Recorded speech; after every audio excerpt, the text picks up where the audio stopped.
Hello അസ്സലാമു അലൈക്കും. ഇന്ന് നമുക്ക് ക്യാരറ്റും സേമിയൊക്കെ വെച്ചിട്ട് നല്ലൊരു സേമിയ പോലെ ഉണ്ടാക്കിയെടുക്കാം കേട്ടോ. അതിന് വേണ്ടിയിട്ട് ഞാൻ കുറച്ച് ബട്ടർ ഫ്രൈ പാനിൽ ഇട്ട് കൊടുത്തു. എന്നിട്ട് അതിലേക്ക് 2 ക്യാരറ്റ് ആട്ടോ ചോപ്പ് ചെയ്തിട്ട് കൊടുത്തത്. പിന്നെ അതിലേക്ക് കുറച്ച് സേമിയ ഇട്ട് കൊടുത്തു. സേമിയ ചെറിയ സേമിയ ആയതുകൊണ്ടാണ് ഞാൻ അതിൻ്റെ കൂടെ തന്നെ ഇട്ട് കൊടുത്തത്. വലിയ സേമിയ ആണെങ്കിൽ നിങ്ങൾ സെപ്പറേറ്റ് വേവിക്കണം കേട്ടോ. എന്നിട്ട് അതിലേക്ക് കുറച്ച് പഞ്ചസാര പൊടിച്ചത് ഇട്ട് കൊടുത്തു. പിന്നെ കുറച്ച് പാൽ ഒഴിച്ചിട്ട് നമ്മൾ ഈ സേമിയയും ക്യാരറ്റും കൂടി നന്നായി ഒന്ന് വേവിച്ച് കൊടുത്തു. ഏകദേശം 1 മിനിറ്റ് ആകുമ്പോൾ തന്നെ അതൊക്കെ വെന്ത് കിട്ടി കേട്ടോ. ആ ക്യാരറ്റിൻ്റെ പച്ചമണമൊക്കെ മാറി. പിന്നെ നമ്മൾ മിക്സിയിൽ 2 മുട്ട പൊട്ടിച്ചൊഴിച്ചു. അതിലേക്ക് കുറച്ച് പാലൊഴിച്ചു. പിന്നെ പാകത്തിനുള്ള പഞ്ചസാര ഇട്ട് കൊടുത്തു. നമ്മൾ സേമിയയിൽ ഓൾറെഡി പഞ്ചസാര ഇട്ടതാണ്. അപ്പോൾ അതിൻ്റെ ബാക്കിയുള്ള പഞ്ചസാര ഈ പാലിലിട്ട് കൊടുത്തു. 2 വലിയ ടേബിൾ സ്പൂൺ മൈദ ഇട്ടിട്ട് നന്നായി ഒന്നും അടിച്ചെടുത്തു കേട്ടോ.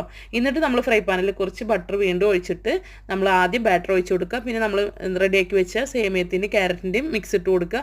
അങ്ങനെ വീണ്ടും ബാറ്റർ ഒഴിക്കുക. അങ്ങനെ തീരുന്നവരെ അങ്ങനെ ചെയ്യാം കേട്ടോ. ഏകദേശം ഒരു 5 മിനിറ്റിനുള്ളിൽ നമ്മുടെ പോള റെഡിയായി കിട്ടും. ചെറിയ ഫ്ലെയിം ആക്കിയിട്ട് വേണം കേട്ടോ ഇത് വേവിച്ചെടുക്കാനായിട്ട്.